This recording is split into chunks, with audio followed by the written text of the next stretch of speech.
Ruth from Music and Creative Inspirations, based in Leeds.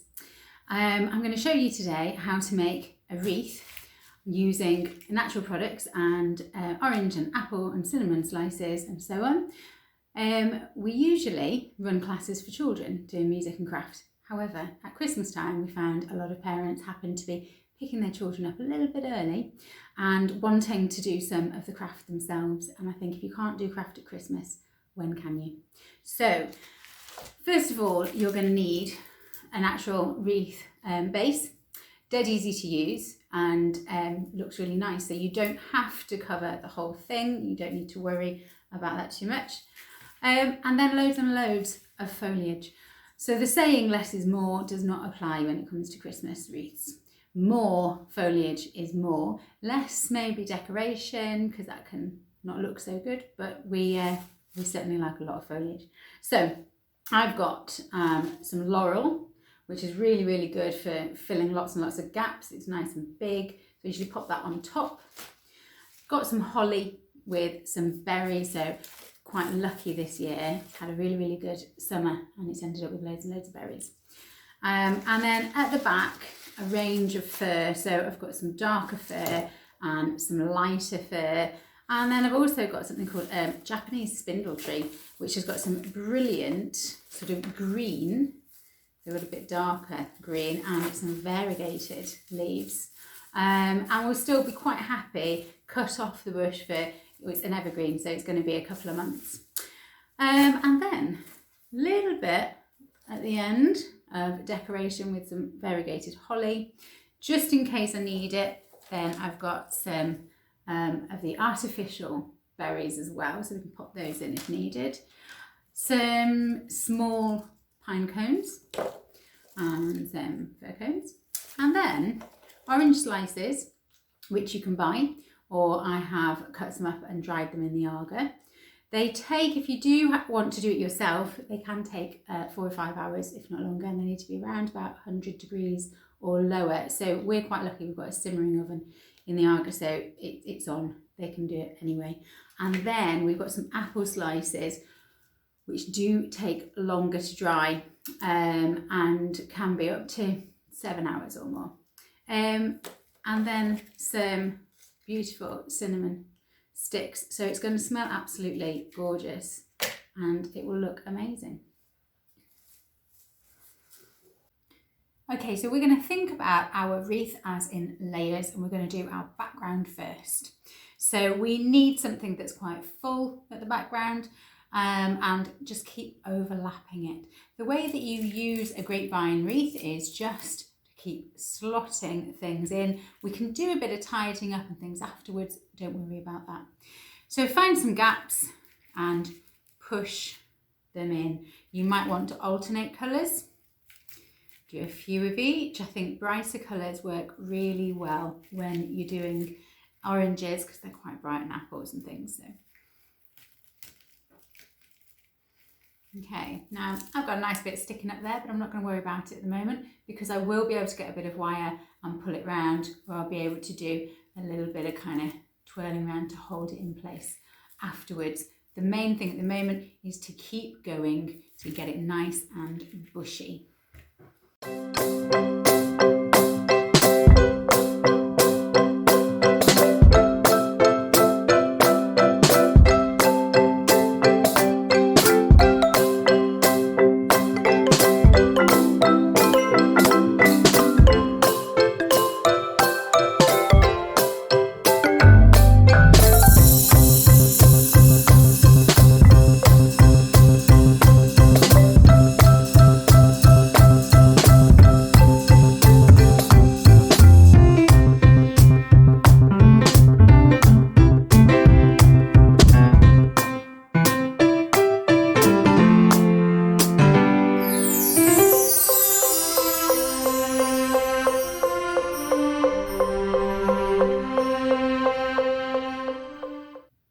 Okay, so I'm quite happy now that I have got a fairly full base, and yes, I can still see everything that's going on at the back, but nobody else can.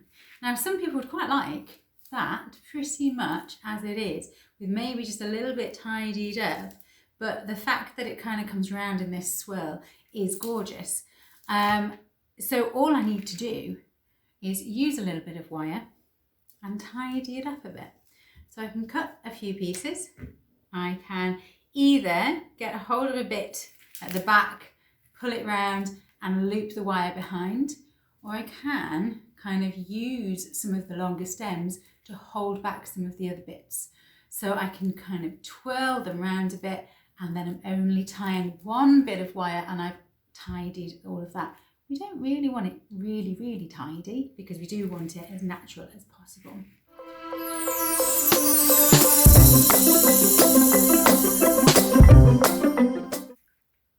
Hold it up and just sort of check how it's hanging as well, and look at, you might start to even think about where the top might be and where the bottom might be, which can then create its own shape to it. So that would determine what you tie back, and then just keep giving it a little tidy up.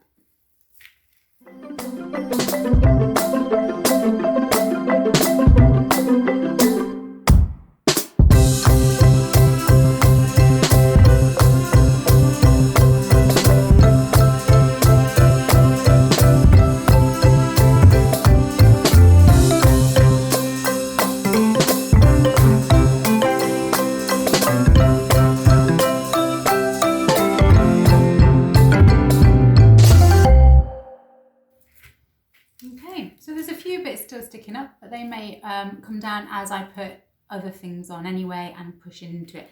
But at the moment, it is looking fairly tidy and together and ready for the next layer. Okay, so now we get our other bits of foliage that add a little bit more interest to it. We've got our background, and now we can sort of start layering it up. It's entirely up to you as to whether you like it to be sort of even all the way round, or you quite like to have a clump in one corner, if you can get a corner on a circle, or if you're going to have sort of interest coming down or down one side, or entirely your choice. So what I usually do is I have a little look, kind of lay things round, tuck things in a little bit. Things like these big laurel leaves, either you choose to kind of have them all the way round, or you just have a couple strategically placed. And the same with something like the spindle tree. So it's a lot in there really. And what actually I need to be able to do is just take little bits out like that and to put them in. So we get quite a few all the way around. So that's great, goes a long way. And then I'll finish off with choosing where my holly is going to go, which may also be dictated with the other bits of the oranges and the cinnamon and things on top.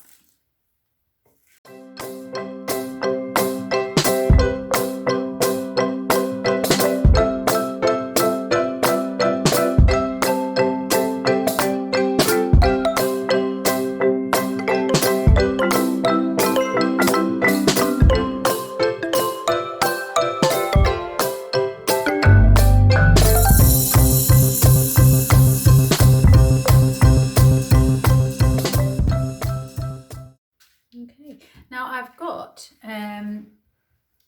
4 pieces of laurel. As I say, it's very big, so you don't really want too much. Most things in nature come in odd numbers. So if you have 4, you have given yourself 5 spaces in between, or you could, like I say, laden things on one side a little bit more. I personally quite like the background and the back of the wreath to be sort of fairly even. It's got different sized leaves, and I'm going to put different sort of things with these different shapes in there, and the holly.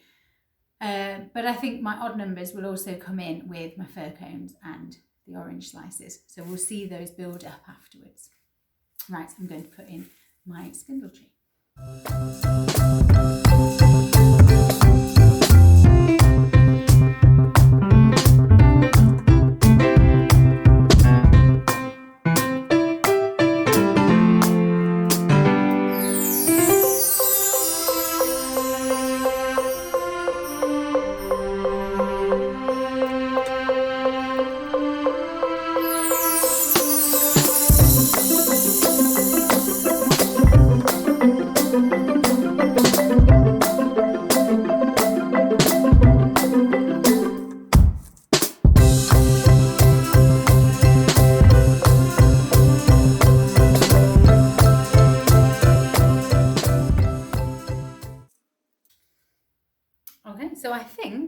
we're about ready for a few more bits on top.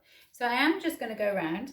I'm going to look at a few bits that are kind of dangling, might be coming out there, and see if they just need a little bit of help with some wire in between.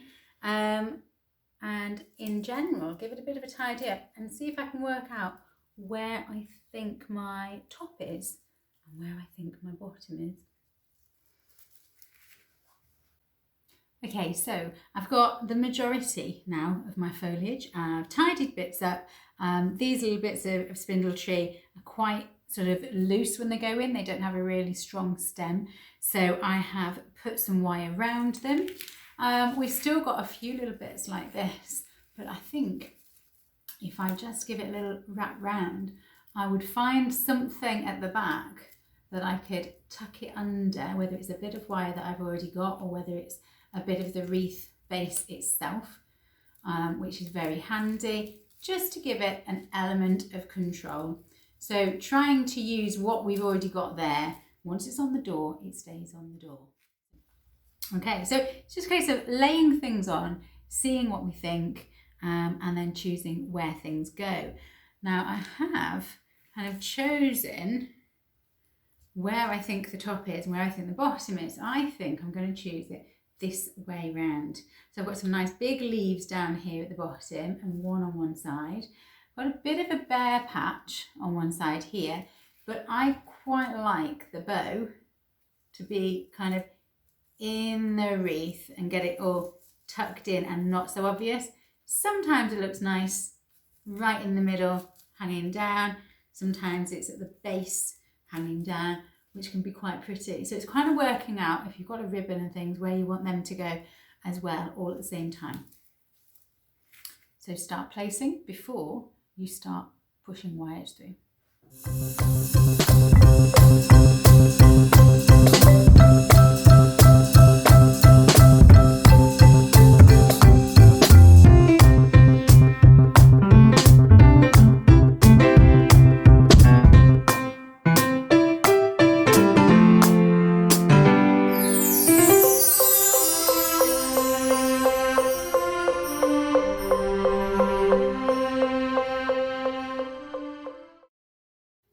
Okay, so I have pretty much chosen where everything's going to go.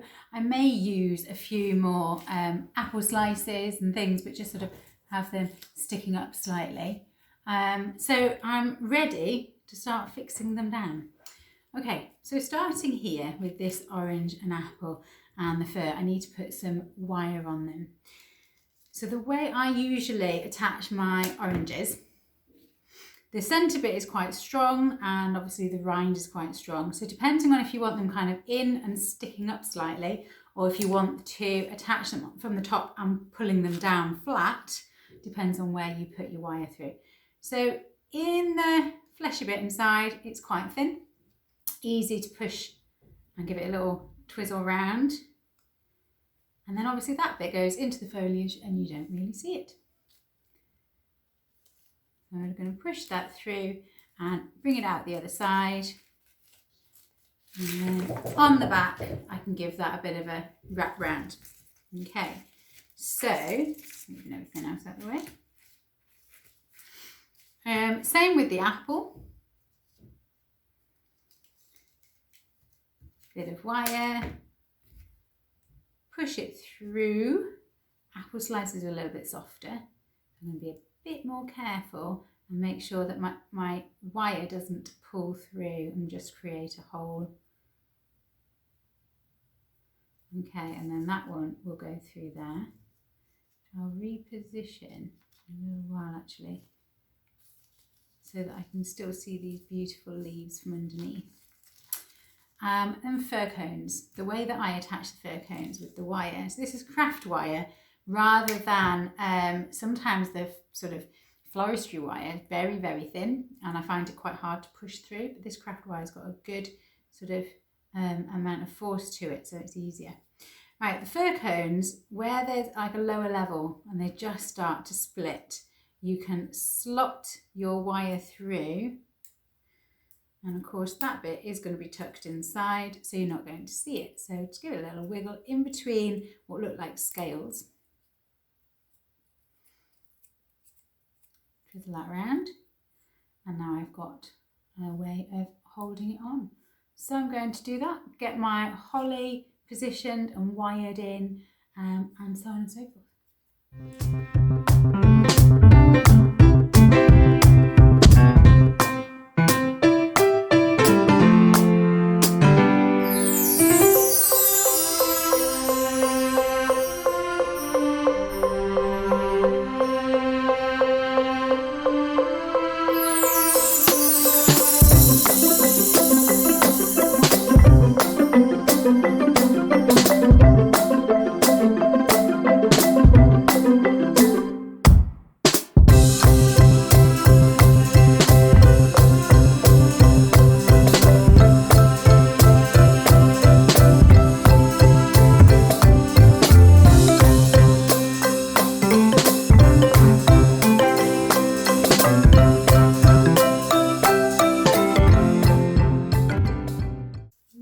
You can start to see it taking shape and it's looking pretty good.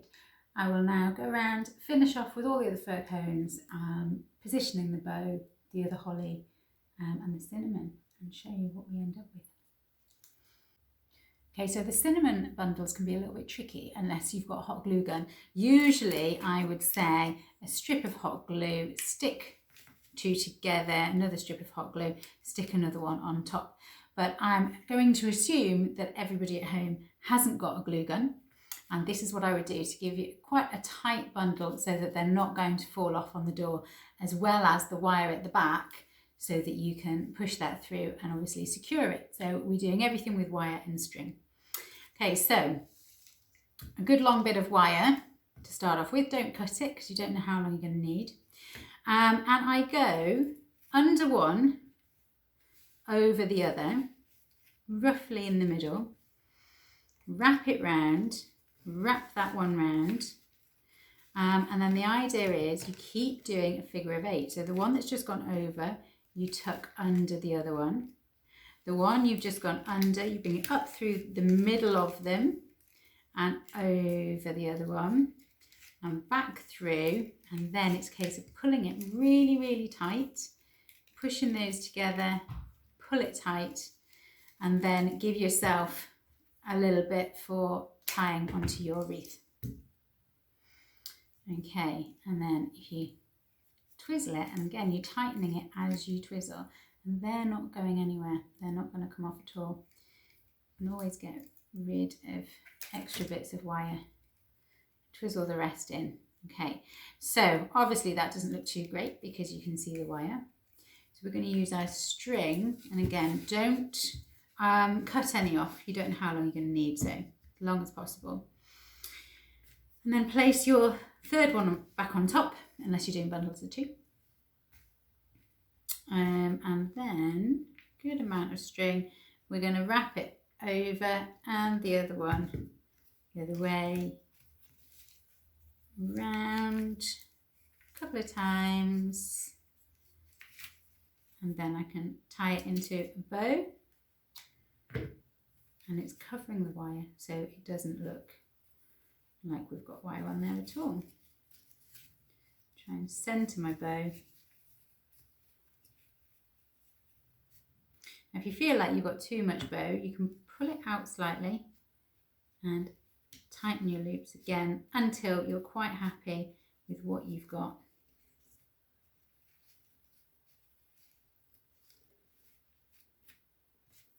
I'm going to chop those bits up, and there we go. So we've got a nice strong little bundle of cinnamon to choose where we're going to put it on the wreath. So there we go, we have a finished wreath. I found where I thought that the bow would go, which quite unusually for me is in the middle of this one, because it actually is just an abundance of decoration and stuff on there. So I found a nice little position down here at the bottom. It also means if I want to hang something here in the middle to be seen, then that would work very well, or I could hang from here. And now all I need to do is put the little bit of string so that I can hang it on the door. So I need to look at the exact point from where the ribbon is at the bottom and follow that up so that I'm getting a central point. There'll be somewhere at the back that we can thread through, something that we can lift a bit, push the string from underneath, pull it up through, give it a little knot, and that's it. Now, unless you've got a really nice bit of ribbon, I wouldn't do it very long. So I would like to be able to hang it so that the wreath actually kind of covers the hook or the nail that we put in the door. There we go. So just a tiny, you can see that, just a tiny little loop here at the back so that the wreath actually covers it. And there we go. One finished, beautiful oranges and cinnamon natural wreath.